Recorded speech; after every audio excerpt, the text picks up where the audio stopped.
Assalamualaikum warahmatullahi wabarakatuh. Kami dari Fakultas Hukum Universitas Muhammadiyah Malang. Kami di sini akan mewawancari Bapak Husein Tarang selaku Ketua PBH Pradi Malang. Selanjutnya akan diteruskan oleh teman saya untuk sesi tanya jawab atau wawancara. Ya, silakan. Bagaimana SOP di kantor ini, Pak? Ya, baik, Mas siapa namanya, Mas? Mas Bagus. Mas Bagus. Jadi ini dalam rangka apa, Mas Bagus? Ini wawancara dengan saya, mungkin teman-teman dari Fakultas Hukum Muhammadiyah Malang. Ini tugas kampus, Pak. Ini wawancara. Wawancara ya. Ya. Baik, mungkin apa? Pertama bisa di. Ini bagaimana tentang SOP di kantor ini, Pak? PBH. Jadi sebelum kita masuk ke SOP, standar operasionalnya PBH, Ya. perlu diketahui bahwa PBH itu adalah unit kerja, ya, unit kerja dari DPC Pradi Malang. Nah, akan tetapi SK selaku Ketua PBH Pradi Malang, Ya. kita sama-sama mendapatkan SK dari DPN Pradi, ya, dari Dewan Pimpinan Nasional Pradi, langsung ketua umum dengan sekjennya, untuk mengelola bagaimana PBH ini bisa berjalan sesuai dengan SOP. Nah, lalu PBH Pradi Malang ini kita tidak mengejar profit, ya, tidak mengejar profit. Kita adalah murni pengabdian. Ya. Jadi kita pengabdian khusus untuk membantu masyarakat pencari keadilan yang tidak mampu, ya, yang tidak mampu. Oleh karena itu maka dia harus melengkapi syarat-syaratnya, Mas. Misalnya harus ada surat keterangan tidak mampu yang dikeluarkan oleh kelurahan atau kantor desa setempat yang mana alamat orang bersangkutan. Kemudian yang kedua, dia harus menjelaskan persoalan apa yang harus kita bisa bantu. Apakah dia persoalan perkara pidana atau perdata atau masalah keluarga misalnya. Nah, itu yang pertama. Kemudian yang kedua, kita juga tidak menutup kemungkinan, artinya membantu bagi masyarakat yang ingin menggunakan jasa Pusat Bantuan Hukum Pradi. Walaupun dia misalnya mampu, tetapi dia yakin karena ini menyangkut kepercayaan daripada masyarakat, kita tetap menerima siapa saja, ya toh. Mungkin dengan cara-cara yang lain lah. Mungkin dia memberikan sumbangan atau apalah, memberikan dukungan terhadap jalannya operasional PBH Pradi Malang. Oke? Ini selanjutnya bagaimana pengembangan SDM di kantor ini, Pak? Ya, jadi kalau kita untuk SDM-nya terhadap PBH itu sendiri, karena terus terang di PBH ini adalah yang kita manajemen, yang kita atur adalah advokat anggota DPC Pradi Malang, ya kan? Jadi otomatis mereka ini sudah mempunyai kemampuan, mulai dari advokat senior sampai artinya advokat yang baru dilantik sekalipun, kita bisa bergabung bersama di PBH, ya kan, untuk melayani masyarakat pencari keadilan secara gratis atau cuma-cuma. Jadi kalau masalah ke SDM-nya ya rata-rata mereka kan sudah mempunyai kemampuan yang lebih gitu, ya kan. Nah, akan tetapi di PBH bisa juga artinya melayani. Jadi selain masyarakat pencari keadilan juga melayani para calon-calon advokat. Misalnya ya mulai dari mahasiswa magang yang ingin belajar mengembangkan pengetahuannya secara praktik di PBH, itu juga kita terima. Kemudian melayani juga calon-calon advokat yang sedang misalnya mengikuti pendidikan profesi advokat. Kemudian ketiga, kita juga menerima advokat magang yang sudah lulus, ya kan? Artinya sebelum mereka dilantik kan wajib magang 2 tahun. Nah, jadi itu, Mas. Jadi kita mengatur di situ. Ketua PBH dengan pengurus yang lain itu mengatur dengan cara membuatkan misalnya SK penunjukan. Kalau nggak ditunjuk nanti rebutan, anggota kita banyak, 400 orang lebih kan, nah, maka itu ditunjuk.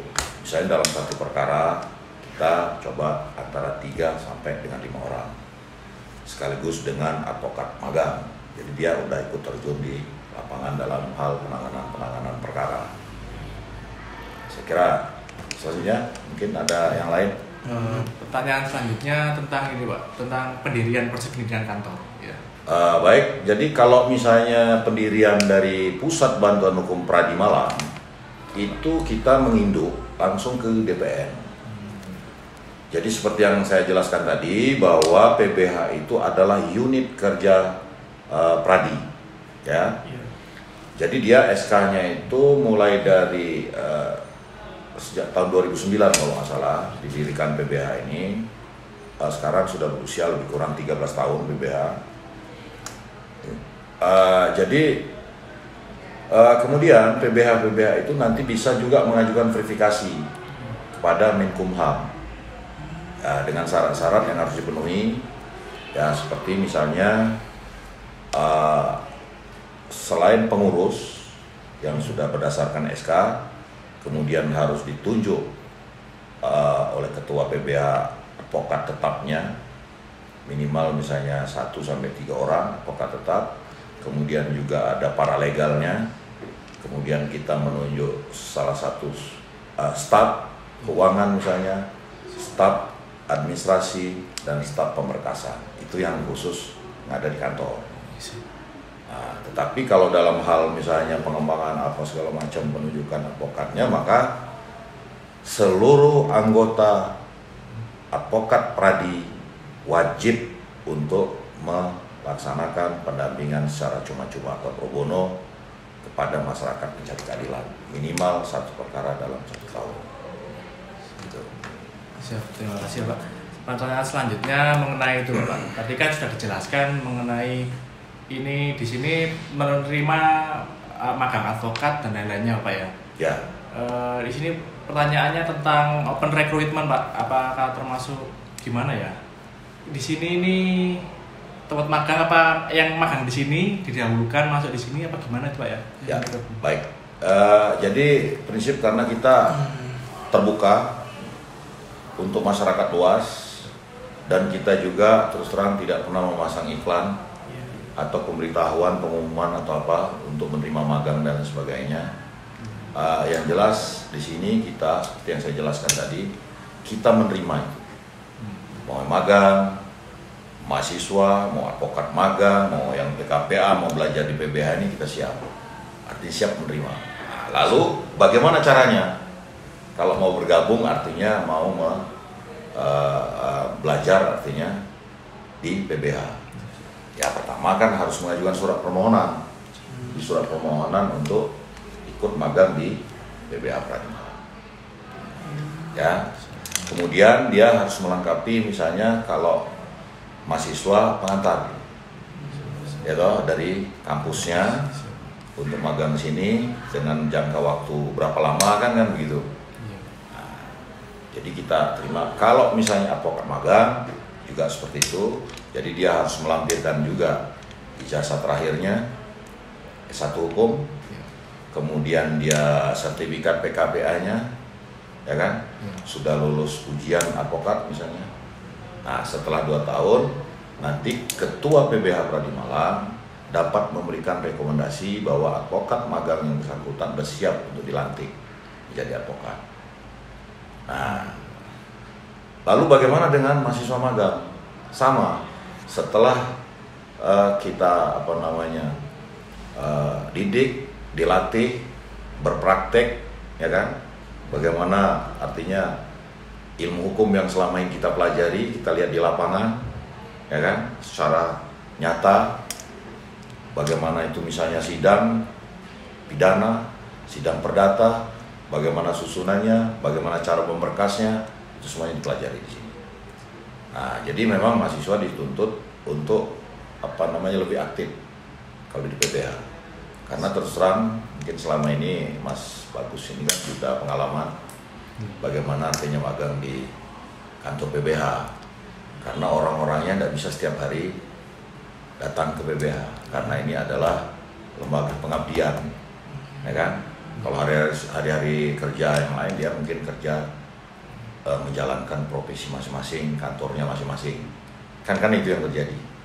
Tetapi itu tidak mengurangi ini, karena di sini banyak teman-teman kita juga yang lain secara bergantian untuk mengisi materi-materi itu. Ya. Ada lagi? Ada Pak.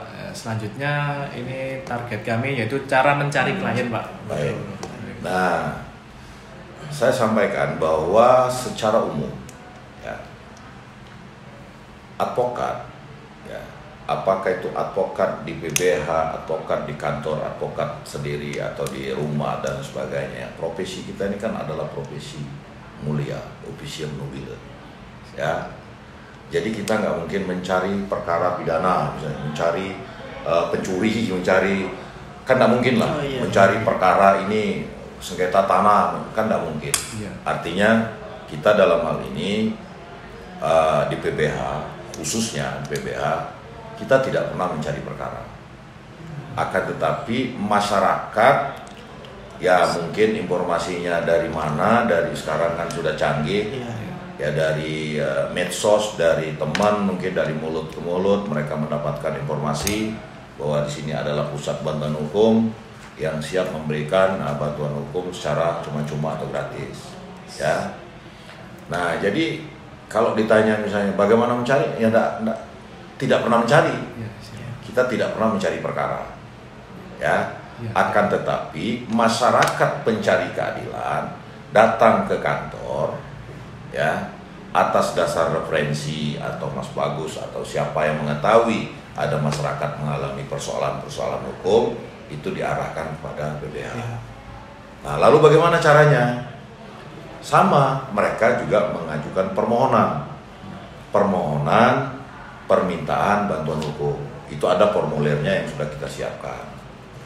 Nah, lalu kemudian dia ya harus kita minta surat keterangan tidak mampu untuk membayar jasa misalnya advokat atau minta bantuan secara gratis, ya kan?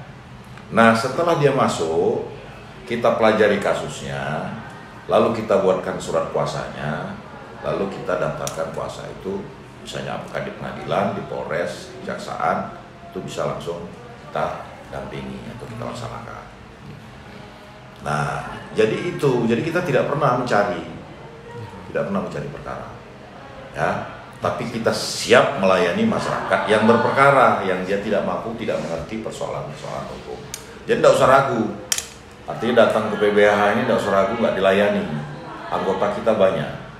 Dan saya selaku ketua PBH punya kewajiban untuk menunjuk advokat-advokat yang belum mendapatkan giliran untuk mendapatkan pengabdian terhadap pendampingan pada masyarakat yang memerlukan bantuan hukum. Ini selanjutnya bagaimana cara membangun kontrak dengan pihak lain, Pak? Kalau kita misalnya berkontrak kerjasama, misalnya dalam bentuk pelatihan atau pendidikan apa segala macam, ya memang kita selama ini belum melakukan itu. Itu sebetulnya adalah bagian dari kegiatan PBH. PBH itu kan ada dua macam kegiatan. Pertama, kegiatan non litigasi, ya. Kemudian kegiatan litigasi yang sifatnya kepolisian, kejaksaan, pengadilan, ya. Itu sampai sidang pengadilan. Nah, kalau non litigasi, memang kita belum melaksanakan itu. Tapi dalam bentuk apa? Bisa pelatihan, bisa penyuluhan, bisa apa? Itu ya tergantung kita. Nanti kita bentuk kepanitiaan, siapa sebagai panitianya. Kita ngajukan kerjasama misalnya dengan Polres misalnya untuk memberikan bantuan hukum yang rencana kita di Sidomulyo, rencana Donomulyo ya. Nah, Donomulyo itu untuk memberikan bantuan hukum kepada masyarakat Donomulyo dalam bentuk penyuluhan hukum yang sederhana yang sering terjadi di masyarakat. Misalnya masalah nikah di bawah umur, ya kan? Kan sering tuh. Kemudian misalnya pencabulan, kapan itu pernah kita tangani, pencabulan dilakukan terhadap anak. Jadi hak-hak anak dan perempuan. Ya mudah-mudah lah. Masalah misalnya perlunya akte kelahiran. Kadang-kadang kan orang desa nggak peduli itu, ya kan? Nah, itu mungkin akan kita lakukan lagi. Jadi caranya ya mudah sebetulnya caranya. Kita tinggal kirim surat kepada instansi yang mau kita ajak kerjasama untuk melakukan suatu kegiatan apa. Tetapi dalam bentuk kegiatan non litigasi. Bisa itu. Ya, terus ada lagi?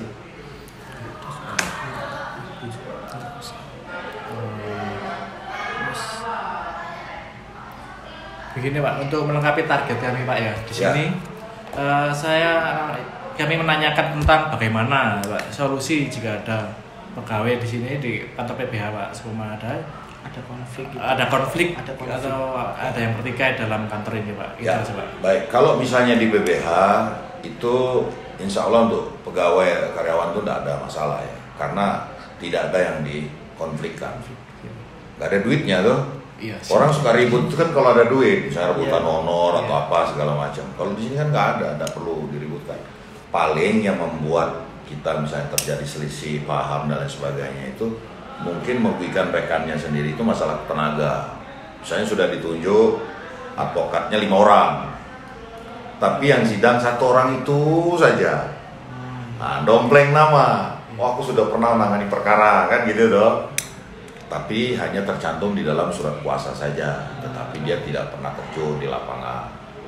Nah, itu kadang-kadang akan membuat kecemburuan sosial. Sosial terhadap yang lain. Ini kan ya udah sifat manusia toh. Jadi kita kadang-kadang harus ya jeli dalam hal ini. Ketua PBH akan memanggil itulah. Tolonglah dong kalau misalnya ditunjuk bersama-sama atur. Misalnya untuk pembuktian si A si B, sidang misalnya jawaban atau tuntutan si A si B lagi. Jadi diatur sehingga dalam satu perkara kita tidak harus tiap sidang datang, kan bergantian. Makanya ditunjuk 5 orang sehingga tidak mengganggu pekerjaan profesi kita masing-masing gitu. Ya mungkin hanya itulah kendalanya. Kemudian kedua, kadang-kadang ya internal kita lah. Artinya seperti ya, alhamdulillah kebetulan di PBH ini sudah berjalan hampir 2 tahun ya kita ya. Itu tidak ada masalah, semuanya saling membantu satu sama lain. Bahkan dari rekan-rekan advokat yang udah lolos, sudah dilantik, kadang-kadang dengan kesadaran sendiri menawarkan diri kepada saya, Pak saya siap untuk memberikan materi. Misalnya juga teman-teman dari kampus juga kan seperti itu kan, kita juga ada keberlanjutannya gitu. Ya toh, udah ada. Artinya hubungan kita alhamdulillah selalu baik lah, ke dalam maupun keluar. Saya kira gitu ya, Mas. Oke. Ini Pak, ada pertanyaan terakhir Pak, Ya. yang Pak izin Pak, tentang itu Pak, struktur dari kantor ini Pak, kalau boleh tahu izin. Oh, jadi kalau struktur di PBH memang itu sudah ada SK-nya ya.